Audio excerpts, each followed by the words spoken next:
wear a style, shit, that's everyday shit. Shut the fuck up, I don't want your conversation. Rolling marijuana, that's a cheap vacation. My everyday shit, every night shit, everyday shit. Welcome to the Linebird episode 3, part 1. We are going to be reviewing Mafia 3. This is Steven's first time to play it, of course. I've put in about 20 hours, and I'm right at the part where you get the third lieutenant. So I'm going to give my current review, my to this point review, but I think it'll be true of the rest of the game because I have a pretty good idea of where the game is going. So we're going to give a review of that. Steven's going to give his impressions.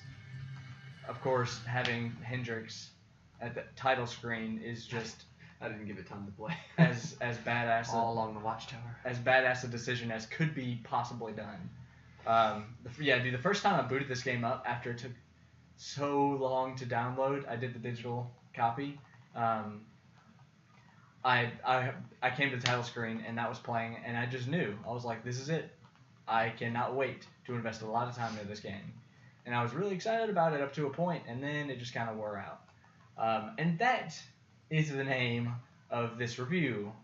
Fun, interesting, great ideas, wears out quickly. You know, that's the biggest thing that this game has against it. I mean, as you can see, it really is a beautiful game. Like, the character model on the protagonist is just awesome. I mean, he looks believable.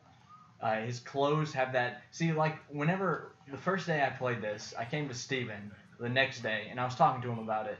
And I was telling him about how since this is the first true game since The Witcher coming out that I'm seeing Witcher-like influences in the game. And I kind of paralleled that with, like, Call of Duty Modern Warfare. Like, when Modern Warfare came out, every other first-person shooter that came out after that modeled themselves after Modern Warfare. Like, they all did the iron sights. They all were, like, gritty and realistic. They all allowed you to go prone, wasting my Molotovs. It's cool, though. It's cool. But they all had these certain little features that were an obvious callback to Modern Warfare. Like, even Halo now does iron sights, which is fine. That's not an issue. But it's just, you can tell how huge the Modern Warfare series was on just the games industry, because all these other games started taking that influence. And I knew that The Witcher 3 was going to be the same way. It was such a big, important, innovative game that open world RPG type games were going to just borrow from it. They're going to borrow ideas and influences, and you were going to see that in years to come. And this is the first time. It's been long enough since The Witcher 3 came out that we're seeing that influence be borrowed. Like you obviously didn't see it in Fallout, because Fallout came out not long after The Witcher came out. And I can't think of a game that's come out since. I don't know, I struggle to think of a game that would be in a similar genre as Fallout, as Mafia, and The Witcher since Fallout. Maybe Metal Gear, but even still, it was too soon after The Witcher to kind of see those influences.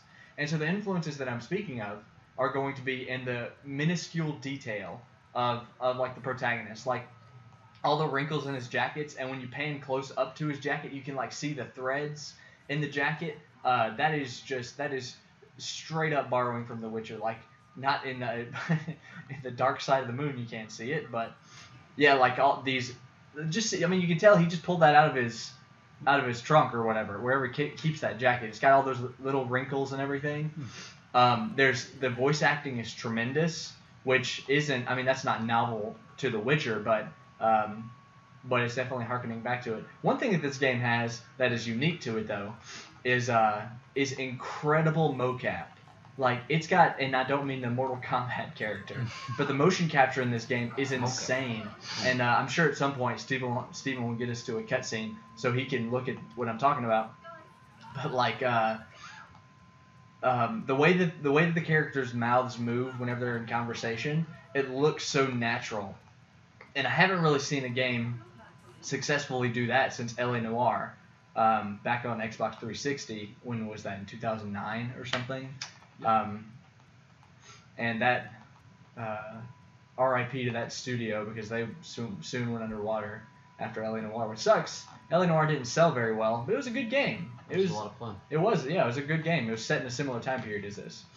So anyway, the Mafia 3, man, has a lot going for it. I'm a typical dude. I like Mafia stories, like The Sopranos, Goodfellas, Scarface type media. All that stuff is super interesting to me. I guess it's just that macho, some might even say misogynistic side. But Mafia stuff is just really interesting. I like the organized crime stories. And I loved Mafia 2, so I knew I was going to get this game, and I knew I was probably going to enjoy it. It just has a lot of good things going for it. So it's a beautiful game. Look, like the little character design on this guy, you can see his man boobs. You can see the freaking sweat around his collar. It's just awesome, man. Cross-eyed. There's such minor detail in this game that if you just look closely, you'll see, and I'm sure you'll appreciate it. Especially such a huge game. Leaves. Yeah, these leaves look awesome. But in such a game this size, you don't often, or not at least up into 2016, you don't see this very much. I think we're going to see this a lot in the future, like in the recent or in the soon coming years. But up until this point, you haven't seen a ton of this kind of thing. I think The Witcher really kicked that off, and you're seeing it again here. So what's up? This takes place like in a New Orleans style. Mm-hmm. Yeah, it does. It takes place in a fictional New Orleans. It's called New Bordeaux. How do you think it holds up since you lived in 1960s New Orleans? Yeah, I did Ocarina of Time. Went back to stop the evil emperor. You guys don't know about this, but there was an evil sorcerer who was going to take over America. But I had to go back and stop him, a la Legend of Zelda. But living in New Orleans, I definitely have a more unique perspective on this game than most people who get to play it. Anyone that's been in a video game world where they've lived, like San Francisco. Look at this. This is crazy. The detail on like the lighting on the cars that drove in, that was awesome. It was beautiful. And like just get an appreciation of mocap right here.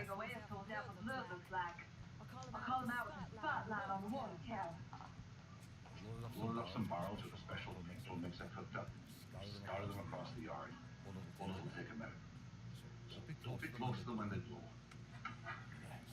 Snake those skinny fucks from the green. You head up to the roof. There's a lot to appreciate about this game, man. I really enjoy all the characters. Like this guy, this Irish guy. You're trying to cut and run the plans for myself. We clear? I'll see you when this is done. You might. Foreshadowing. That's gonna be one of the protagonist's lieutenants once you finish his missions. But just, some great characters. The supporting cast, like the main character from Mafia 2, Vito Scaletta, he plays one of your lieutenants in the game. He has what are you doing? He plays a big prominent role. But no, sorry, going back to your question about New Orleans. No, it's really nothing like a real New Orleans. Like, no, I'm teasing.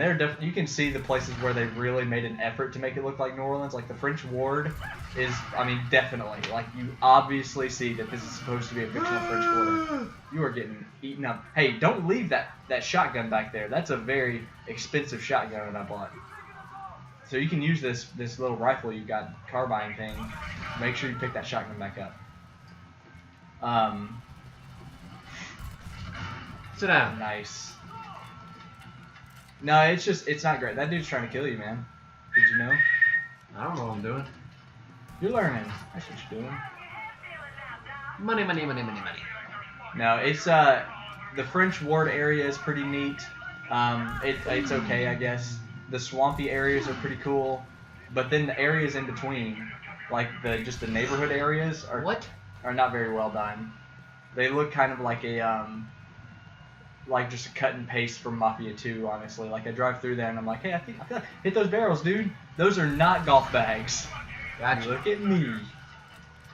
Look at me. Okay, I'm gonna go. I don't even really know what the goal here is. Yeah, and we just got a good glimpse of something else I was going to complain about. The lighting in this game is good, minus the dynamic lighting, what you might call it, like the sunsets and sunrise times, and like that thing where you just saw the light move across the ground. Whenever you get a snapshot of the lighting in the game, it looks amazing. But watching it in motion or watching it dynamically change looks like garbage. Like that thing, it's like stuttering across the screen. And like whenever the sun is rising, you get a lot of like weird lighting on the textures in the game. How did you just throw that? It just kind of sprung out from your body.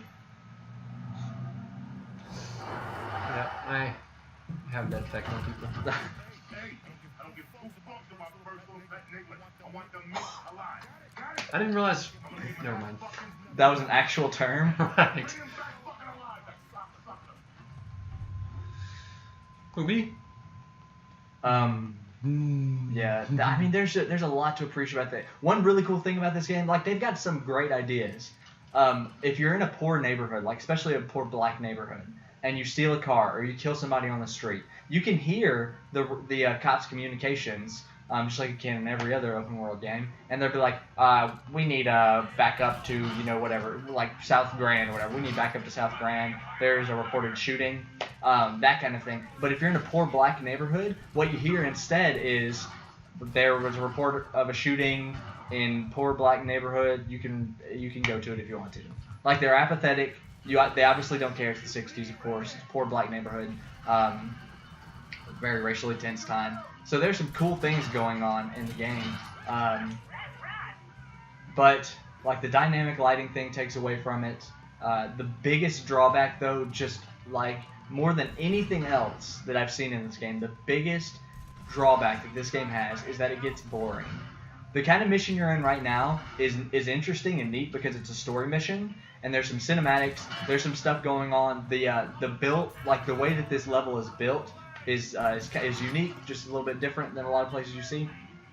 But this suffers from the Assassin's Creed and Far Cry curse, which is you just have to unlock the map, or not unlock the map. You have to capture the map from enemies.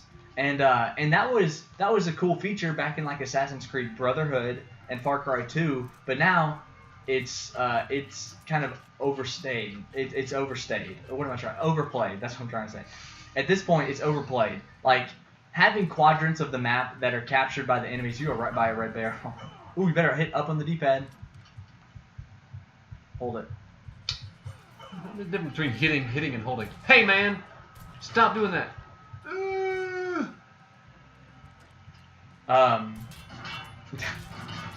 This man is unfazed by explosions.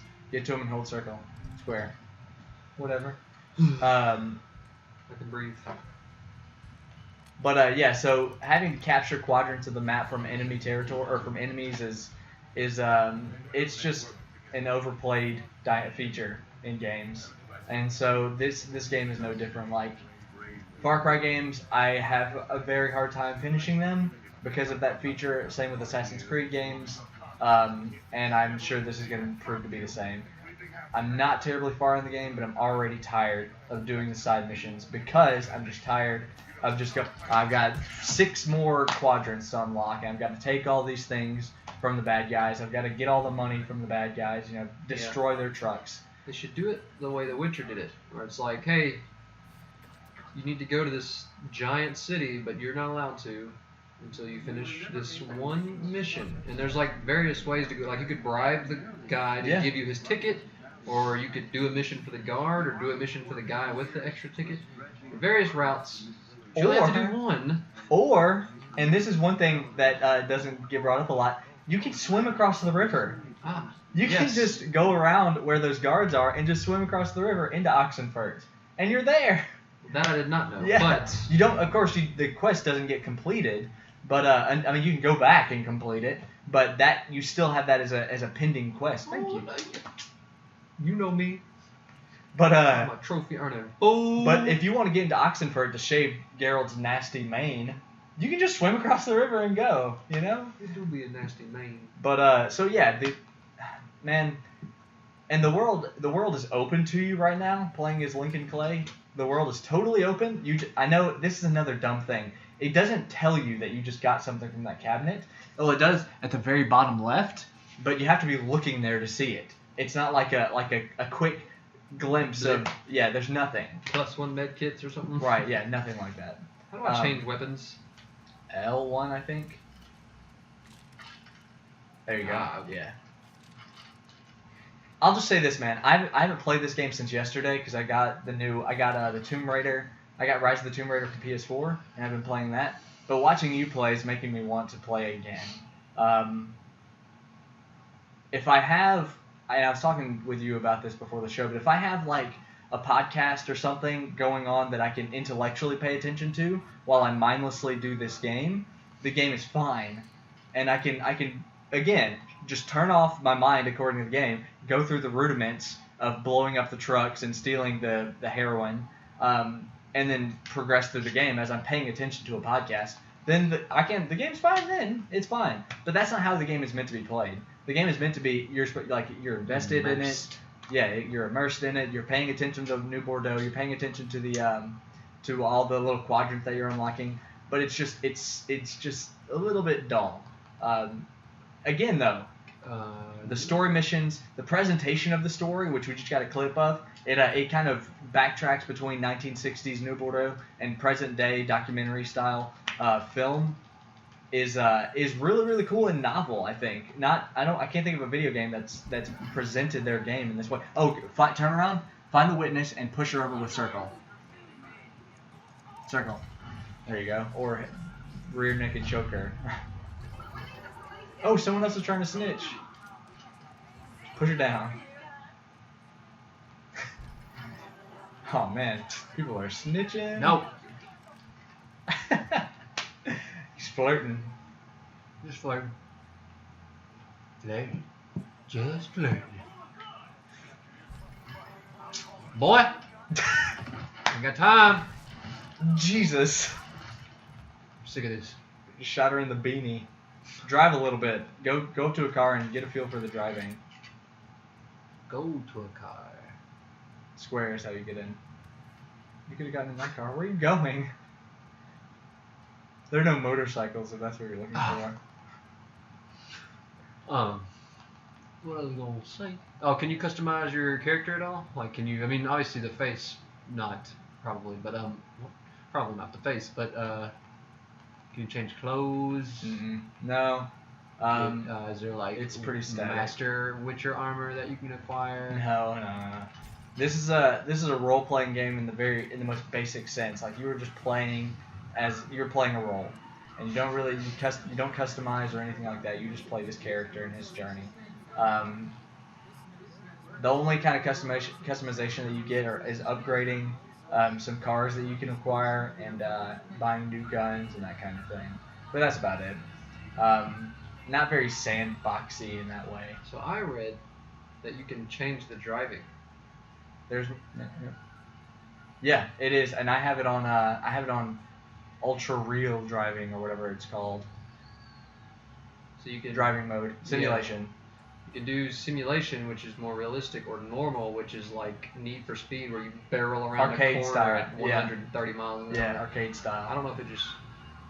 I have it on simulation because, I mean, I'm real, man. Well, I think that's interesting. I'm a real ass son of a bitch. Options like that are good.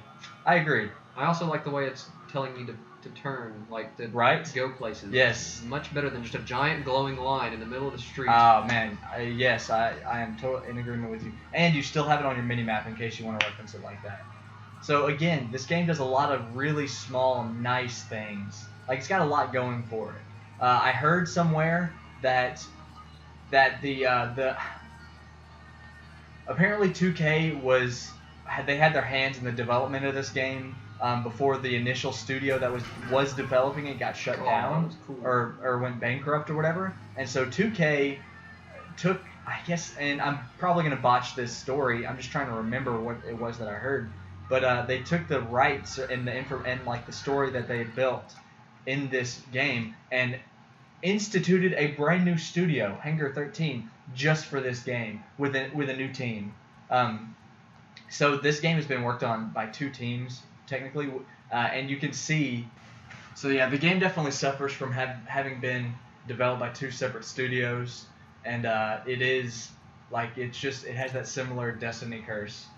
It doesn't feel fully fleshed out, which is exactly how Destiny felt when it first released. Like you could tell they had great ideas, Right. has great things going for it, but it doesn't feel like it was totally finished when they put it out.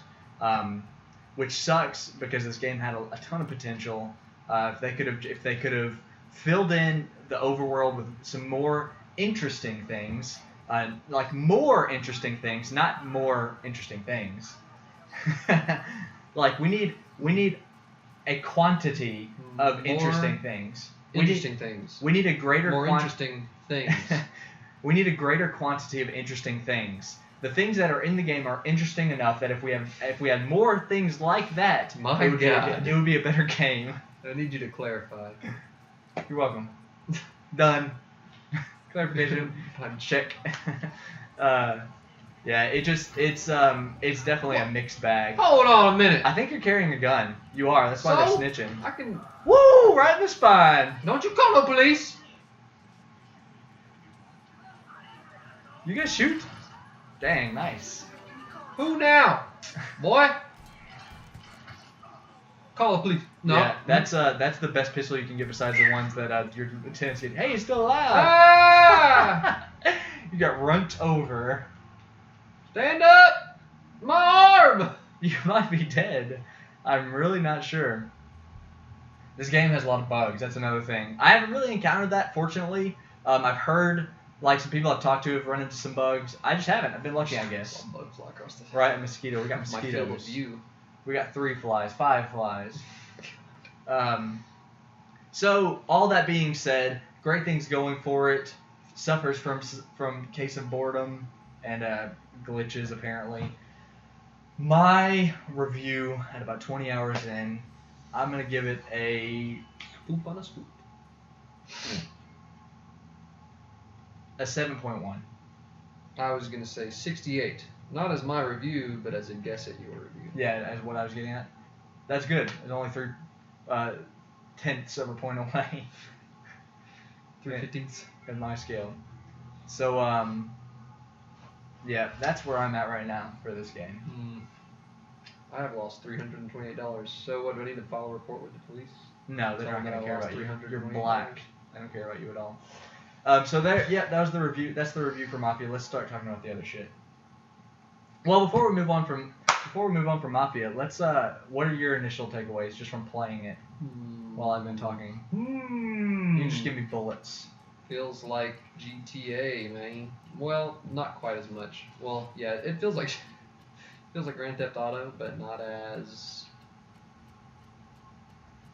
just basic gameplay. Just feels a little bit less fleshed out. Oh, apparently I just walked in on something. But I'm sure the story is probably a lot better. I never actually really got very far into GTA 5's story, but wasn't anything that really cared about. Like, it didn't help me care about it. Yeah. You know what I mean? Yeah. I don't know. Yeah, Grand Theft Auto, they don't really have the best stories. But this really does have an interesting story. It's just a classic revenge tale, basically. But it's presented in such a way that is super unique and interesting. And I just wished it was executed better. That's where this game falls, is the execution of it. Like, the gunplay feels pretty good. Yeah. It feels nice and tight, and you feel like you have power. The AI is remedial at best. You could be, what did I say last night? You could be crouched behind a sheet of loose leaf paper, and the guy isn't going to see you. I mean, it's just, the AI is retarded. And I'm on hard difficulty. I'm playing on hard, and it's so easy. But, yeah, so my review at this point in playing this game is 7.1. You heard it here first.